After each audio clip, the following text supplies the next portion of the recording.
Welcome to our Listen, Include, Respect journey.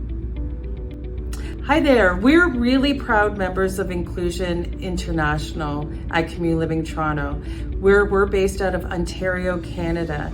So we started our Listen, Include, Respect journey back in 2020 when we got an email from Inclusion International asking to host consultations in our area. So we were so happy to do this. It was obviously in the middle of COVID, so it was online, and we were able to bring a group of self-advocates together to really listen to what was important to them and what should be included in the guidelines. And that was the beginning of our journey. In January this year, the Community Living Toronto self-advocates participated in a 3-day training in North York at the Pan Pacific Hotel on Listen, Include, Respect. We had Tia, a self-advocate from Chicago, and Robin from the Down Syndrome International facilitate the training. There were over 20 self-advocates and staff from different organizations. Throughout the 3 days, we learned about Listen, Include, Respect by participating in group work and activities. We learned about different topics as accessible written communication and inclusive workspaces. We learned what makes a good training, and on the last day, all the groups were giving a topic and did a presentation to the group. Here are some photos of the training.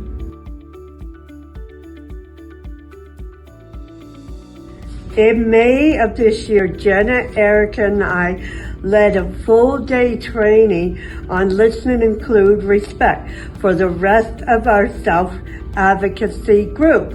We shared what we learned from our own training and passed it on. For the Listen, Include, Respect training that we did to the rest of our self-advocates, we created a PowerPoint. All the trainers prepared notes for their presentations. We started an icebreaker called This or That. So, for example, we asked people, do you like coffee or tea? Android or Apple? This is a fun way to get started. Next, we went over the agenda and the ground rules. It's important to follow the ground rules to be fair. We talked about what is inclusion, what is exclusion, and what is inclusive leadership, and asked for examples. After this, we explained what Listen, Include, Respect is. We saw the website, the guidelines and information. For our first activity, we divided into 3 groups. We gave everyone a group scenario, read it out loud, and make changes so it follows the guidelines. Then I went over the principles. For our second activity, we broke into groups and gave everyone a principle to explain to everyone some of the ways that we could do that was by role. Role playing, making a poster or a story. We did a group discussion on what makes a good training. We also planned a training activity that we did presentations on listen, include, respect guidelines. We set goals and used them to plan to help us think about what we need to do.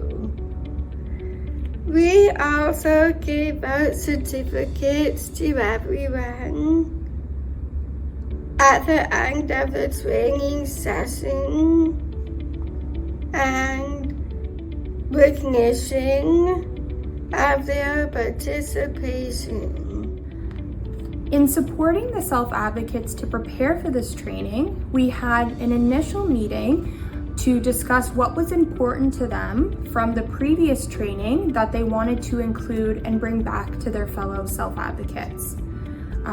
We reviewed the materials and the presentation from the last training and utilized some of the stuff to use in our own training. We looked at creating an outline to see how the presentation would flow and got ideas about what we wanted to incorporate in the training, such as activities or discussions. Everybody worked together to create the presentation and gave their input on what they wanted to say. I supported with putting the information into a PowerPoint and helping with some examples. I also supported in terms of helping create notes for the presentation that the self-advocates could use on the actual day as a reference and to help them keep track and make sure nothing was missed. Something that was really important and that we took from our day at the training was to ensure that the presentation itself was in plain language that everybody could understand. So when making our presentation, this was something that the self-advocates were really cautionate about and making sure that everything was easy to understand. Lastly, once our presentation was finalized, we met a few times to go over the presentation to make sure everybody was feeling comfortable. Over the past few months, the self-advocates at Community Living Toronto had given training to different groups, including the Service Excellence Committee, over 50 staff at Shadow Lake, staff at Autism Ontario, and our ministry funders. We made each training interactive. To help keep everyone connected, we created a community of practice for all of the self-advocates who participated in the training back in January. This group is really helpful to keep everybody connected and to learn from one another and share how they've used the Listen, Include, Respect trainings and passed it on. In these meetings, we connect with self-advocates from different organizations who took the training. We also did an icebreaker at the beginning to start off the meeting. We also talked about how we've used the Listen, Include, Respect guidelines and bringing them to different organizations. We all share our future plans and goals for using the guidelines and how we will use them with others. We are excited to continue passing on the Listen, Include, Respect guidelines and create a more inclusive community. We have a few upcoming presentations at a few conferences, training few board of directors, staff, and ministry of funders. Our goal is to make Listen, Include, Respect part of everything we do at Community Living Toronto.